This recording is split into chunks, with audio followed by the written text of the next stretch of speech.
Alhamdulillahi Rabbil Alamin, wassalatu wassalamu ala ashrafil anbiya'i wal mursalin, nabina Muhammedin wa ala alihi wa ashabihi wa man tabi'ahum bi ihsanin ila yawmiddin wa ba'd.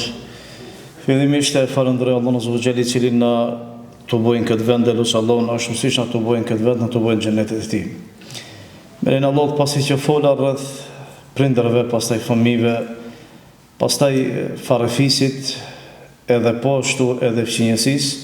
Sot me lenin Allah do ta trajtoj shkurtimisht një temë që është tejmos e rëndësishme, me një shtresë tjetër në shoqëri, ajo shtresa e dietarëve, shtresa e xhallarëve, shtresa e mosudhënësve ose mosimdhënësve e kështu me radhë.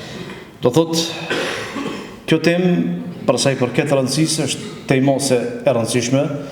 Islami kushtoi rëndësi të veçantë dhe Allahu në Islam e ngriti namin e dietarëve dhe po ashtu i përmendi në grada të larta dietarët dhe tha që ata në mesin e besimtarëve dallojnë edhe veçojnë. Pse veçojnë?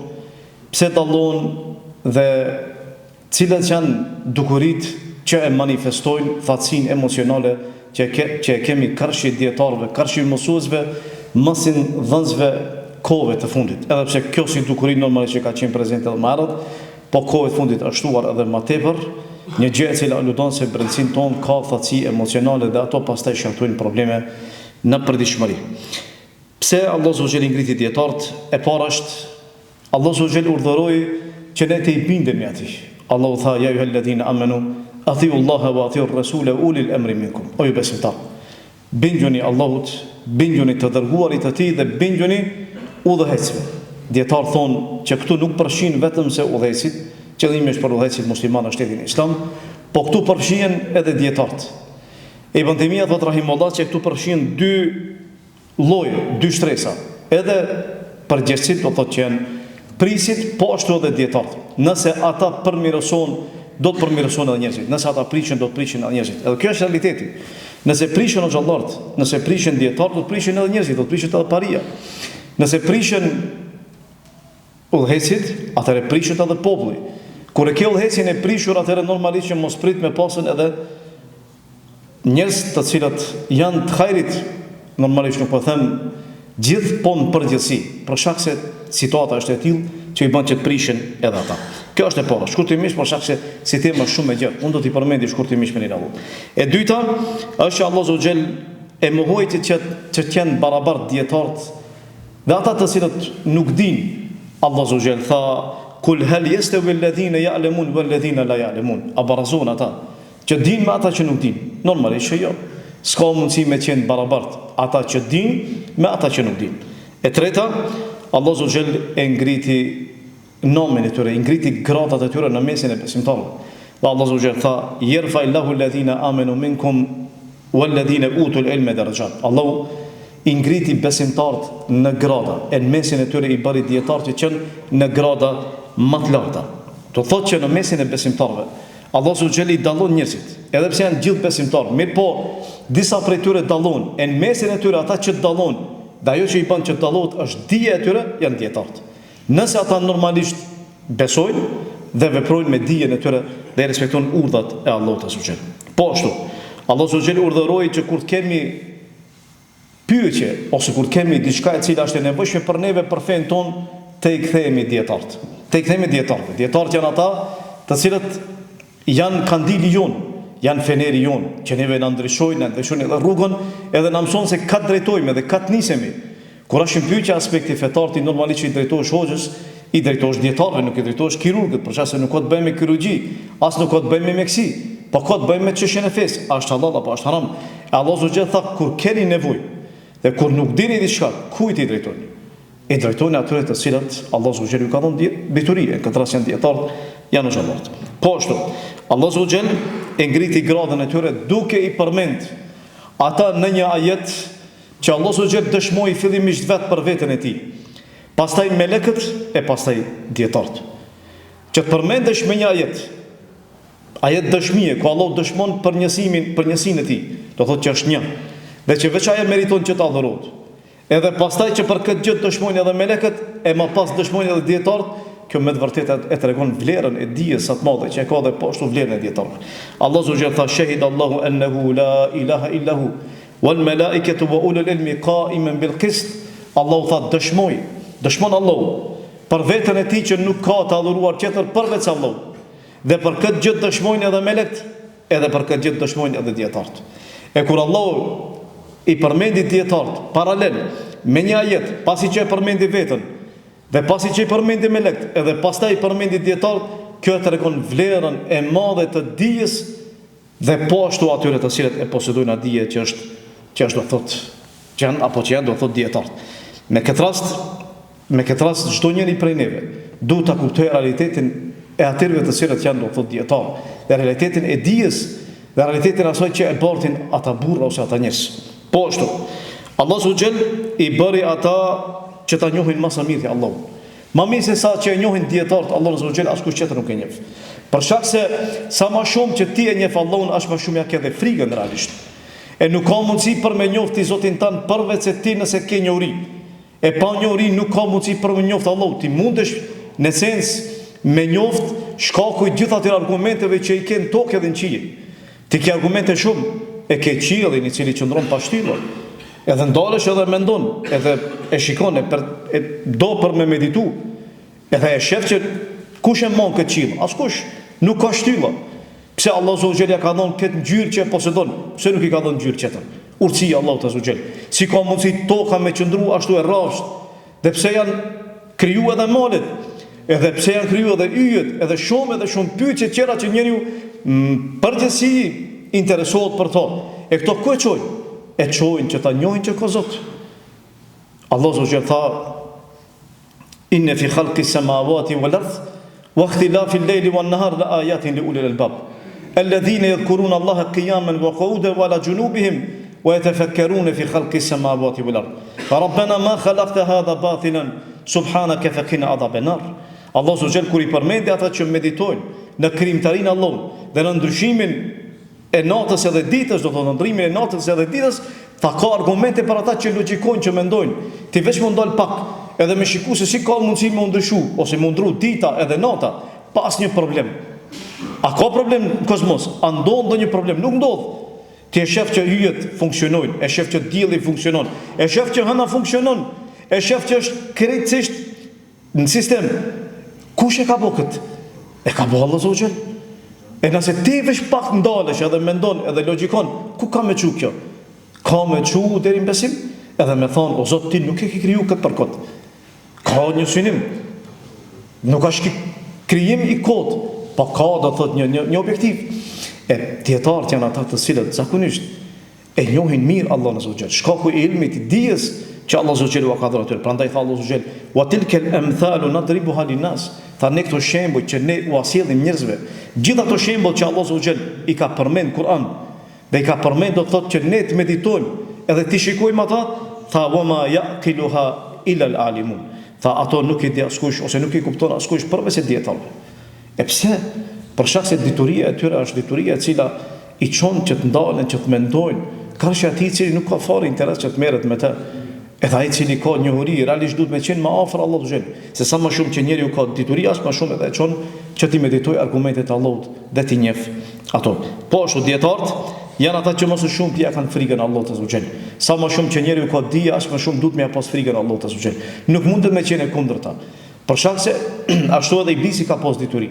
Dhe ka pas dituri më shumë se unë edhe ti, megjithatë nuk është bind Allahut Zogjel. Kjo tregon që ti kur e ke diturinë, dituria jote duhet me çumë një bindje edhe më shumë, Allah dhe me pas frikën edhe më shumë. Sa më shumë që ke dituri, as më shumë e njeh Allahun në armë dhe as më shumë e respekton Allahun për shkak se ti e njeh Allahun. Dhe ti sa Allahu dënon, është vërtet që Allah është problem, mirë, po njëkohësisht edhe dënon. E kur e di që Allah është i rrep dënimin e tij dhe se Allahu dënon për mos respektimin e urdhave të tij, çka bën? Atëherë ti bashkë i bindesh Allahut Zogjel. Prandaj tha Allahu Zogjel: "Inna ma yakhsha Allah min ibadil ulama." Ata që mos shumë ja kanë frikën Allahut, kush janë? Janë ata që kanë njohuri, që kanë do të thotë dituri. Sa më shumë që ti e njeh Allahun, aq më shumë ke për me njoftë librin e Allahut. Sa më shumë që ti e njeh librin e Allahut, ke me njoftë më shumë sunetin e Pejgamberit. Sa më shumë që ti njeh ato, ke me respektuar më shumë rregullat. Për shkak se lidhet janë me çfarë? Janë zinxhir. E iblisi unë thash, iblisi ka pas dituri, edhe ka njoftë Allahun, megjithatë mendjemallësia e tij, dhënia përparësi dëshirave e pëshorit të tij, e bëri që mos i bien se ai mos respektoi urdhrin e Allahut, edhe Allah Zogjel ta largoi ta bojë prej rahmetit të tij. Dietarët janë ata më së shumti që largojnë sherrit. për shkak se e njohin. Se njeriu kur ka dituri e di cila është, e di se ku është sherri dhe ku gjendet sherri. Dhe e di se e di se cili vend është i dyshim që mos minta, e një falodhin, e një haramin e kështu me radhë. Tha Allahu Azza wa Jall, qala alladhina utul ilma innal khizya al-yawm. Tha ata që kanë dituri, ditën e Kiametit kanë për me thonë që sot është dita e poshtrimit. Për kënd? Do të jetë dita e poshtrimit për gjunaçar, për mëkatar, mirë po ai i cili ka pas njohuri dhe ja ka pas frikën Allahu Azza wa Jall, ai e di mirë se ditën e Kiametit do të vijë ai vetë. Prandaj ai ka pas frikën në dunjë, duke respektuar dhe ti, po dhe ditën e Kiametit e ka ditë se dënimi Allah cili do të jetë, e thanë ata që innal khizya al-yawma wasu ala al-kafirin. Sot do të jetë dita e poshtrimit, edhe dita e përbuzjes për ata të cilat nuk kanë besu ose për jo besimtar. Po ashtu, dietarët e njohin fitnet para se të ndodhin ato. Fitnet e njohin për shkak njohjes, për shkak diturisë që e kanë, dhe për shkak argumenteve të cilat i lexojnë prej Kuranit dhe Sunetit pejgamberit sallallahu alajhi wasallam. Karuni që Allah subhanahu wa taala ka përmend Kur'an. Karuni që Allah subhanahu wa taala ka përmend Kur'an. Ka qenë pasanik i madh. Ka qenë tugjë, ka qenë gjali i Mijës si Musa alayhis salam. Megjithatë, nuk ishte prej besimtarëve, nuk e ndjeki, nuk e pasoi Musa alayhis salam. Po qëndroi me Firaunin. Pasuria e tij e mashtroi. Po ku ishte problemi? Problemi ishte sikur se te ne sot kur e shohim dikoj i cili ka pasuri. Dhe shohim që del me veturat më të mira që i posedon ai. Dhe pasurinë që e ka edhe ti çka bën kur e shef, mahnitesh apo me pasurinë edhe me pamjet e tij. Edhe ata njëjtë. Kur ka dal Karuni në atë periudhë, me pasurinë e tij, dhe ka dal me tevat e tij dhe me kafshët e tij, me mjetet e transportit e tij, njerëzit kanë marrë lakmi. Dhe kanë thonë, shpresojmë që edhe ne të bëhemi sikur se ky. Sikur se sot kur i shef apo, edhe edhe unë të bëna sikur se ai, ose fëmia im bën sikur se ai. Edhe në fund çka ndodhi? Dietar që ishin prezent në atë periudhë u atërhoqën vëmendjen. Dhe ju thanë atyre se ju çka e kërkoni atë është provë veron. Ju ndoshta mendoni që në pamjen e jashtme duket e mirë, megjithatë ajo pas asaj fsheh shumë shkatrime dhe shumë dënime të Allahut Azza. Edhe ashtu ndodhi. Edhe Karuni kur u shkatru, kur Allah Azza e poshtërsoi, ja prishi pasurinë, dhe ai ndroi jetë, atëherë çfarë thanë? Thanë, të mirë ne ta kishim gjek, ose sikur ta kishim gjek Karunin, edhe ne sot do të ishim sikur sa ai. Shkatrum sikur sa ai. Megjithatë, Allah Azza me mëshirën e tij mbrojti dhe i ruajti. E prandaj dietarët i shohin fitnet para se të vinë, sprovat, trazirat para se të vinë, krahasim me ata që nuk dinë. Po ashtu, dietarët janë trashëgimtarët e pejgamberëve të Allahut Azza wa Jall. Ashtu si qenë në hadithin e pejgamberit sallallahu alajhi wasallam, që vlera e dietarit, karshi atij adhuruesit, do thotë vlera një personi që ka dituri dhe ka dini dhe punon me dijen e tij, karshi një personi i cili merret vetëm me adhurim, por nuk ka njohuri, nuk ka dituri. Ashtu sikur se vlera e hënës, nata e Bedrit qëllimi është ato ditët e bardha, dita e 13, 14 dhe 15, ku hëna është e plotë dhe ndriçon, edhe njeriu mos e pas edhe drita rrugës, vetëm se drita e hënës, shkëlqimi i hënës i ban dritë dhe ja ndriçon rrugën. E tha vlera e dietarit është sikur se vlera e hënës, natën e Bedrit karshi yjeve qera, dhe tha dietarët janë trashëgimtarët e pejgamberëve. Pejgamberët nuk kanë lënë trashëgimi dinarin dhe dirhimin. Se ata nuk kanë pas pasuri. Po dhe nëse e kanë pas, nuk e kanë lënë si trashëgimi. Po atë që e kanë lënë trashëgimi është vetëm se dia, andaj tha persem kush e merr dijen, mos të kënaqet me pak, po let mundohet që sa më shumë të merr prej saj. Po ashtu dietarët janë ata të cilët i përcjellin mesazhet e pejgamberëve të Allahut, te popullit e tyre. Pejgamberi sa më tha, "Tesmaun", tha ju dëgjoni, dhe pastaj prej juve do të dëgjojnë ata që vinë pas juve. A ju drejtu sahabëve. Pas sahabëve kush kanë ardhur? Gjenerata tjetër që është gjenerata e tabiinëve. E pas atyre kanë ardhur gjenerata e tretë që i thotë tabiin. Do thotë ju dëgjoni prej meje. Pastaj ju e përcjellni te gjenerata tjetër. E gjenerata tjetër e merr prej juve dhe e përcjell. Kështu shkon zinxhiri. E ata janë të cilët e përcjellin mesazhin e pejgamberëve të Allahut. Po ashtu dietarët e meritojnë luçjen e pejgamberit Allahut, i cili tha Allahu e ndriçoft atë person ose ftyrën e atij i cili e dëgjon prej meje një hadith edhe pastaj e përcjell atë hadith, ndoshta ai i cili e përcjell hadithin nuk e kupton më mirë se sa ai që e dëgjon hadithin pasi që i përcjellet ai. Do thot unë e përcjell një hadith, ju e dëgjoni atë hadith, e ti më pas e përcjell një hadith, e ai i cili e dëgjon prej te, ndoshta është më i mirë në kuptimin dhe memorizimin e hadithit se sa ti. E Allahu tha e ndriçoft fytyrën e atij. E ata që e përcjellin përgjithësinë ulemat janë dietarët. Po ashtu, Allahu subhanahu kur u do njerëzve të mirën, u mëson atyre fe. Pejgamberi sa më tha, kujt Allahu ja do të mirën, atij i mëson fe. Nëse Allahu ta ka mundsuar me kuptuar fe. Nëse na Allahu ta ka mundsuar për me kuptuar Kur'anin dhe Sunetin, dhe ta ka mundsuar për me kuptuar halalin e haramit, ti që Allahu ta ka dashur mirën. Allahu subhanahu ta ka dashur mirën, ti mundesh me pas dituri. Mundesh me pas dituri shumë, mundesh me pas dituri e cila është e padobishme që nuk vlen kur gjojç.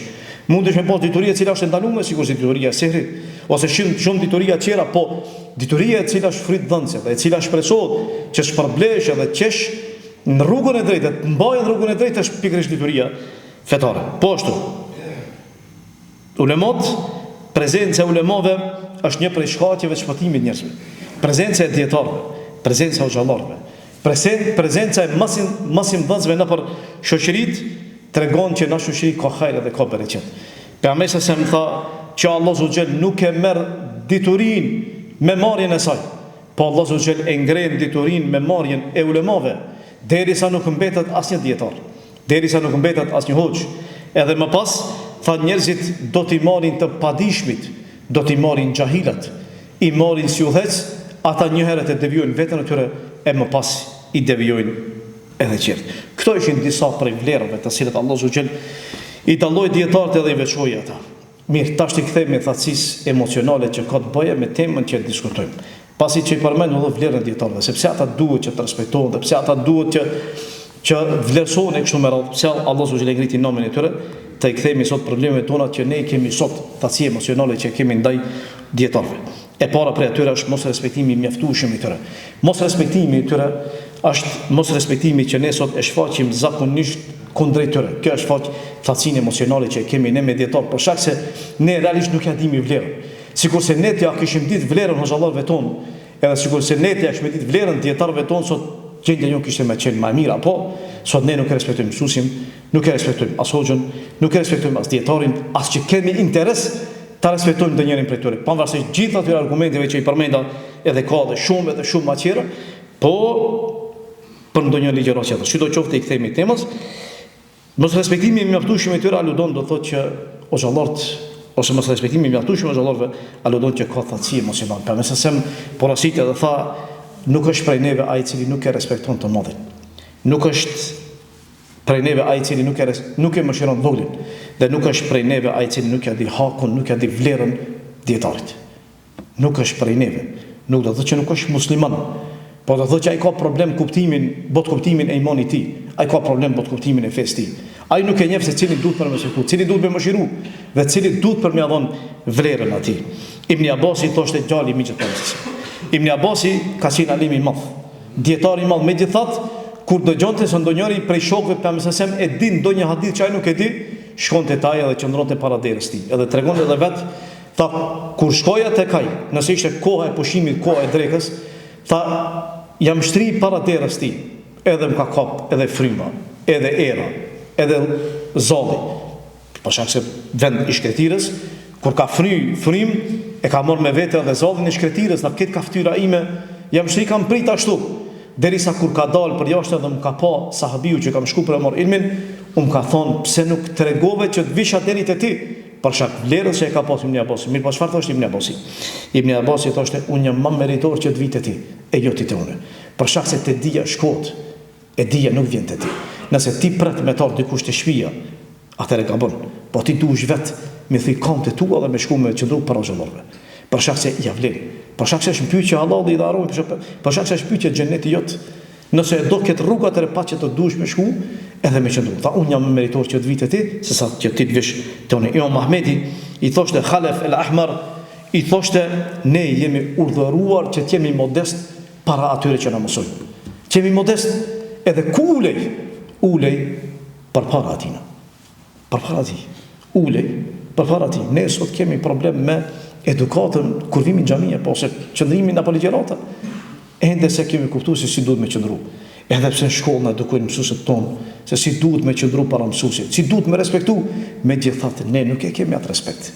Për shkak se ne fillimisht e kemi u respektin të prindrit tonë, në shtëpitë tona, e kur dalmë jashtë mos prit respekt. Nuk mundet me gjithë dikë i cili nuk e respekton prindrit, ta respektoj mësuesin ose ta respektoj hoxhën. Këtë mos e prit. Kur shef respekt te hoxha ose te mësuesi, atëherë dihet që ai ka respekt edhe familjen e tij, e respekton prindjen e tij. E për këtë arsye e gjen më vonë që është i edukum, edhe respekton edhe ato të cilat janë jashtë.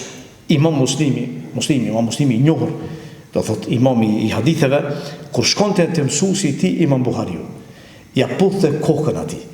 Edhe i thoshte atij, lem, ti puthë edhe dy kamët e tua, se ti je mësuesi i mësuesve të hadithit. Ti je zotëria i muhadithëve, atyre të cilët merren me shkencën e hadithit. Dhe ti je doktori, mjeku i problemeve që i gjen hadith. Ky ka qenë Imam Muslimi. Kështu ka qenë respekti i tyre për xhallar që i kanë pasur ata. Ne nuk e kemi këtë respekt. Gjithë ne. Por para lesheton kur e kanë pasur një lloj respekti ndaj xhallarëve, ndaj mësuesve, edhe shoqëria ka qenë më e mirë. Apo ne kur e kemi pasur një mësues, edhe se nuk ka dhënë mësim, kemi ikë prej tij, për respektin që kemi pasur. Për respektit, kemi ikë, jemi largu kur e kemi por rrugës. Sot ti me mësuesin tan je si shok, si dost apo me hoxhën tan je si dost. Për këtë arsye edhe nuk ka bereqet. Ka arsimi edhe ka zosën për tokë. Po ashtu, mos ndjenja e personalitetit të hoxhës, dietarëve, mësimdhënësve. Kur ti nuk e ndjen autoritetin e tij dhe nuk e ndjen atë pozitën e tij, atëherë normalisht mos prit se ai do të respektohet. Ibn Abbas i thoshte, qëndrova 2 vite edhe tosha ta pyes diçka Omerin radhiyallahu anhu. Ajo që më pengoi që ta pyes Omerin ishte thjesht personaliteti i tij. Aq shumë ka pas, aq shumë i madh u kon në zemrën e Ibn Abbasit. Omeri radhiyallahu anhu sa 2 vite i ka turp me shku me pyet për një problem që e ka pasur, për një meselë që e ka pasur. Ka pas turp edhe ka pas edukat. Po ashtu.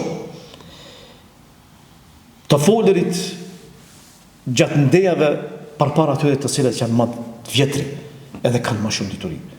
Sot për dukurive që lodojnë thasi emocionale kundër ulemave, kundër mësimdhënësve, është që ti kur qëndron sot me një mezhlis, me një ndjenjë, edhe pse është 15 vite më i ri se ti, edhe pse është 20 vite më i ri se ti, edhe pse është ndoshta nxënësi jot, ai e merr guximin që dalë i parë dhe të folë nëpër mezhlise. Jep mendim ose thot fjalë ose vepron vepër, edhe fare nuk i vjen morre prej mësuesit ti, hoxhës ti, ose prej profesorit ti, që ai ta morë guximin të folë për diçka. Nëse dikush e meriton që të folë me një mezhlis, është ai i cili është më i vjetër. Kjo është tradita profetike, ashtu si çerri në hadithin e pejgamberit, ku shkuan disa te pejgamberi. Pejgamberi Allahu i pa se kush ishin. Dhe çfarë ju tha atyre? Tha ai i cili është më i vjetër. Ai në dole në të folë. I vjetri ai del folë. Për shkak se ai është më me përvojë. Ai ka më shumë dije se ti. Dhe ai në dole në të folë, jo ti. E thot Ibn Haxheri, rahimullahu komentin e këtij hadithi, thot qëllimi është nëse personi është më i vjetër dhe është më meritori në dije, ai duhet me folë, dhe atij i jepet përparësi. Nëse ata dy janë barabartë me vite dhe njëri ka më shumë vlerë se sa tjetri, ai i cili ka më shumë vlerë. Nëse njëri është më i vjetër dhe tjetri është më i ri, po ky më i vjetri nuk ka dituri sikur sa i rivi, atëherë i jepet përparësia atij i rivit për shkak diturisë që e posedon dhe dijes që e ka. Për shkak se ai është më meritori me dal edhe me fol përpara qerve. Ibn Omeri thot që pejgamberi sa më tha, më tregoni për një pemë e cila i përngjason muslimanit. Ajo pemë çdo kohë fryte dhe po ashtu nuk bien gjethet e saj. Ibn Omeri tha, unë tha e disha që është palma. Mirë po tha respekti i Ebu Bekrit edhe Omerit për shkak se ishin në atë mezhlis. Unë vinte tha turp si të foli une kur nuk fol Ebu Bekri dhe nuk fol Omeri. Si me foli une, i ma i rivi. Si me dhonë përparësiun e vetës. Edhe kur dola tha i kalzova babës tem. Edhe i thash Omeri. I thash, pejgamberi e përmendi, pasi që pejgamberi Allah që është palma, tha e kam ditë përgjigjen. Mirë po tha marrë prej teje dhe marrë prej Ebu Bekrit që me fol. Se Omeri kur i tha kështu pse nuk fole tha. Se kam pas qef që të folsh, ta dëshmosh vetën se sikur se prindi i cili gëzohet për fëmijën e tij kur di diçka, normalisht që krenohet çdo prind. Edhe Omeri ka qenë i tillë.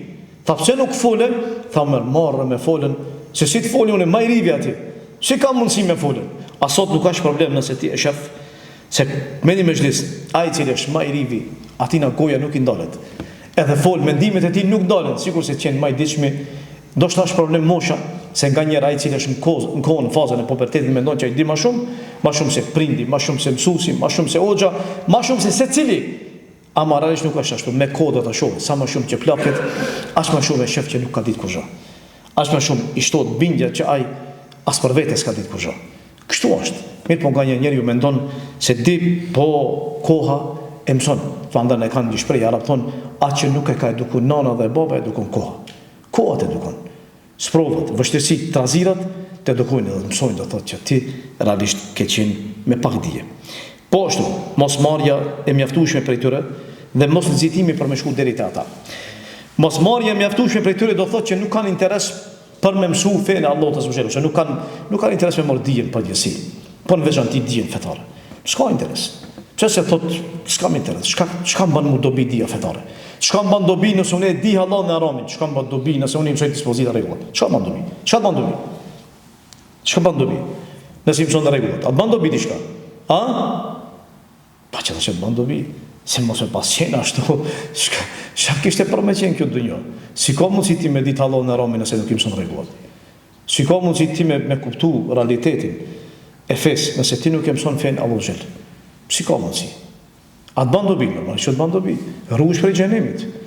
Edhe shumë ka xheneti Allahu xhel. A mjafton vetëm se kaq, mjafton synimi jon cili është, synimi jon është ta fitojmë xhenetin Allahu xhel. Kjo është synimi jon. Ne kemi një synim. Nëse ke synim tjetër jashtë këtij synimi, atëherë ke gabur rrugën. Ti e gabim atëherë. Synimi jot është ta fitosh xhenetin Allahu xhel. E për me fituar xhenetin Allahu, paqë dush me njoft Zotin tan. Për me njoft Zotin tan dush me njoft rregullat e tij. Edhe dush me njoft dispozitat e tij. E ti nëse nuk shkon para xhallarëve, para dietarëve që qëndrosh edhe të mësosh, nëse ti nuk merr për me lexu, prej ku ke marrë deturi? Prej ku? Është vërtet që ke rrjetet sociale, por rrjetet sociale janë thjesht të hapin një informat, po të mungojnë edhe 10 tjera, 100 tjera. Edhe ai nuk të edukon, nuk të mëson. Nuk është njëjtë sikur se kur ulesh përpara xhallarëve, edhe i thën kam të tua, se edhe sikur se të qëndron para internetit, para kompjuterit, edhe merr për rrjeteve sociale. Nuk është e njëjtë. Edhe nuk e ka qatë dobi, ti nuk e ke qatë përfitim. E për mesë se më tha, men seleket tarikan yatlubu fihi ilmen. Kush e merr diturin, kush e merr rrugën për me kërku dituri, Allah zot që nëpërmjet asaj rruge do të mundsoj që të arrijë rrugën e xhenetit të Allahut. Me laçet i shtrin duart ose krahët e tyre në shenjë kënaqësie për kërkuesin e diturisë. Kërkojnë falje çdo se e cila gjendet në tokë dhe në qiell, madje edhe peshku në det. Dhe tha pemse se vlera e dietarit karshi adhuruesit është sikur se vlera e hënës natën e Bedrit karshi ijeve qera, dhe se dietarët janë trashëgimtarët e pejgamberëve të Allahut.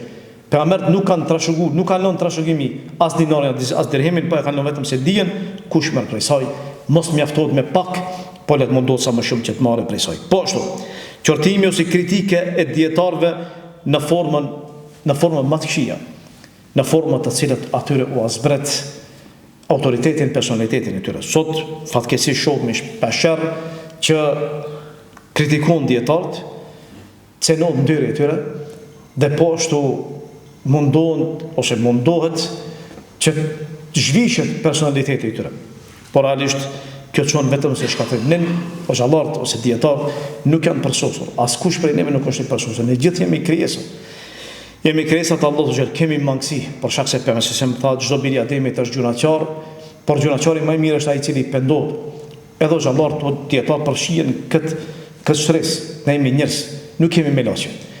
Megjithatë gabimet o xhallarëve, gabimet e dietarëve a duhet tash që të bëhen publike dhe të bëhen do të thotë objekt për me u tall me to? Kjo në borë për edukatës sënde ti si eduku. Nëse ke kuptu mirë vlerën e dietarëve, atëherë dallon. Për shkak se ka gabime të cilat nuk ja vlen për mi marrë për një shoqat aftasi. Veçanti nëse ato gabime janë gabime të cilat kanë mundësi me pas ndonjë lloj ndikimi. Edhe me pas dëmi më vonë është më i madh. E muslimani është mirë që të dalë që të mendojë. Nëse e shef që ndonjëri prej xhallarëve ka gabu ose prej dietarëve ka gabu, le të shkojë, le ta këshillon. Le ta këshillon në privatësi, le ta këshillon katër sy. Nuk ka nevojë nëse dikush gabon me marr më një herë tastaturën edhe me shuj ka gabu, se kush përfiton funit. A e përmirëson ti një person me shkrimin tanë? Nuk e përmirëson. A mendon ti që ka mundësi që ndryshoje? Ndikimi mund me qenë shumë pak. Mirë, po kur mundet me qenë ndikimi më i madh? Kur mundesh ti për me ndiku taj? Mundesh me ndiku nëse ti e shef që ajo është gabim, edhe shkon e këshillon në katër sy. Nëse ti mendon që ai ka gabuar, shkon këshilloj. Mirë, po kritikat, të cilat e synojnë zhveshjen autoritetit të tij, edhe zbehjen e personalitetit të tij, dihet që vetëm se sjellin më shumë dëm se sa që sjellin dobi. Përgjithësinë kemi pasur shpeshherë kur janë sulmuar xhallarët. Ne kemi pasur që dëmi është më i madh se sa dobia. Po dhe fatkeqësisht kemi pasur që sulmet zakonisht që vinë zakonisht prej çarqeve të cilët nuk kanë bënë me dije, dhe çarqeve të cilët janë islamofobe, që nuk kanë bënë synimi i tyre që ti sulmojnë xhallar, sepse nëpërmjet sulmeve ndaj xhallarëve, kur nuk ka xhallar atëherë mos prit që dikush do të prije. S'ka kush të prije, prej ku do të marrësh ilm? Ashtu siç e ka përmend Pejgamberi, që atëherë kemi pyet një ignorant, i cili nuk ka dituri, ai ka me qenë prisi jot. Fillimisht ai devion veten e pastaj ka me devio dhe ty. E sulmi i cili bëhet as sulm zakonisht qëllim keq, kurse ata që kanë synime të mira zakonisht këshillat e tyre japin më ndryshe. Po ashtu, cenimi i shenjtërisë ulemave, prej thatësive ose prej thatësisë emocionale kundrejt dietarëve, është që ne t'u cenojmë atyre nderin. Edhe ata janë njerëz, kurse Pejgamberi edhe ata janë musliman. Pejgamberi ka thonë që pasuria e muslimanit, gjaku i tij, nderi i tij janë shenjta. E nëse ti mundohesh ta cenosh nderin e një muslimani, e në veçanti nderin e xhallarëve, atëherë dije se ke gabu dhe se dëmi do të jetë shumë më i madh dhe pasojat do të jenë shumë të mëdha, ashtu siç kemi pa edhe në përditshmëri. Ata që janë marrë me nderin e xhallarëve, me nderin e ulemave, në përgjithësi ma vonë vetëm se i ke pa në devijim, ose i ke pa që largu prej namazit, ose i ke pa që largu prej xhamateve, ndoshta e fal një namaz, po ai më nuk ka me kontakt me muslimanët, edhe nuk ka kontakt me xhallarët. Allah subhanahu wa taala e ka shpërbly ashtu siç ai ka merituar sipas veprave të tij. Prandaj ti acenosh dikujt nderin është haram. E në veçanti o xhallar volumove. Për shkak se askush prej neve nuk e di se cili ka mundësi me qenë prej evliave të Allahut. Ne jemi musliman. Prej evliave me qenë nuk ka nevojë që ti me fluturu në ajër ose me hecna për ujë. Jo. Thjesht me pas frikën Allahut edhe me besu Allahut. Kjo është prej evliave. Nëse dikush prej xhallarëve, prej ulemave, është prej evliave të Allahut, edhe ti e sulmon, dije që Allah ka më shpëluar. Prandaj tha Allah subhanahu wa taala kuçisi që transmeton pejgamberi, men aada li waliyan fakat adantu bil harb. Kush më armiqson muni veli, tha unë i shpallat i luftë. Allah tha kush më armiqson një veli, unë i shpallat i luftë. E nëse ty ta merr mendja që ti mundesh me dal fitimtar, karshi ose fitimtar me Allah subhanahu këtë luftë, këtë betejë dije se ti ka bën. Ibn Mubarak i thoshte 3 persona e kanë ose 3 gjëra janë të rëndësishme për një mendje dritur t'i kuptojë që mos t'i poshtroj ato. E para, ulemat, e dyta, pushtetarët me marrësh që kanë qenë për pushtetarët musliman, shteti islam, edhe e treta, vëllezërit. Tha nëse i poshtron ta ulemat, ka me të shku ahireti jote. Nëse i poshtron pushtetarët, ka me të shku dunja jote. Nëse i poshtron shokët e tu, ka me të shku fytyra jote. Këto 3, kujdes mos i prek. Po ashtu, mos pasja edukat në fjalimin me xhallarët, fjalimin me dietarët. Normalisht që fjalimi me dietarët dhe me xhallarët nuk duhet me qenë sikur se fjalimi i tregut. Sikur se fjalimi që e ban treg kur del ku thu, "Ej, o ti filan." Apo ne kemi shpesh raste do thot kur personi e thret mësuesin e vet, e thirr hoxhën e vet, "O ti filan me." Kjo është në shtëpi, është për buzë, nuk është për edukatës. Nuk është për edukatës, mi thon mësuesit, "O ti filan me", ose hoxhës, "O ti filan me". Nuk është respekt. Për respektit është me thirr, me thon, "O ti mësues i dashur, o ti hoxh i dashur." Është respekt të tekon edukatën tënde. Po ashtu thoshte Bekër e Buzejt rahimullah, tha nuk i takon një personit muslimanit prindërve të tyre të i thërret me emrat e tyre. Babës tanë me thon, "O ti filan" me emrin, "O ti gjali filanit" me emrin. Jo, po i thu, "O ti baba jem", "O nëna ime", edhe nuk i takon atyre Allah xhallarëve të thot ose të i thirr me emrat e tyre, për shkak se nuk është për edukatës. I tha njëri Sufjan ibn Uyainës, shkoi edhe kapin fakt prej pas. E kapi edhe i tha ati, o Sufjan, fol diçka, tregon diçka. Sufjani u kthyi dhe i tha, o ti djalosh, tha kush e injoron vlerën e qerve, tha e ka injoru veten e tij, ai nuk e njeh veten e tij. Nëse ti nuk e di vlerën e qerve, fillimisht ti nuk e di vlerës vetvetes. Edhe thoshte Ebu Muhammed et-Temimi rahimullah, thoshte shumë e urryer, shumë e keqe që tjerë përfitojnë prej neve. Edhe pastaj kur përmendemi, mos lutem për neve. E kuptut? Qerë përfitojnë prej neve, përfitojnë dituri, përfitojnë mësim, edhe në fund kur përmendemi, mos lutem për neve. Po të na përmendin me keq. Kjo është më e shëmtuar, është më e keq. Kjo është shkurtimisht pasaj përket kësaj teme për sot me lenin Allahu të zgjel, elush Allahun që Allahu zgjel të na përmirëson, elush Allahun që Allahu zgjel këto probleme që i kemi për dëshmërinë tonë, me këto facile emocionale kundër prindërve, fëmijëve, xhallarëve tonë, çimëve tonë, farefisit tonë, Allahu zgjel të na përmirëson, elush Allahun që Allahu xhallarët tonë, Allahu zgjel të i ruan, të i falë, të i mëshiron dhe të i përqendron në fenë e tij, dhe elush Allahun që sa më shumë Allahu t'i japë bereqet në punën e veprimtarinë e tyre, dhe elush Allahun që o xhallar dietar të Allahu xhallahu të ruaj nga çdo synim i keq, nga çdo qëllim i keq.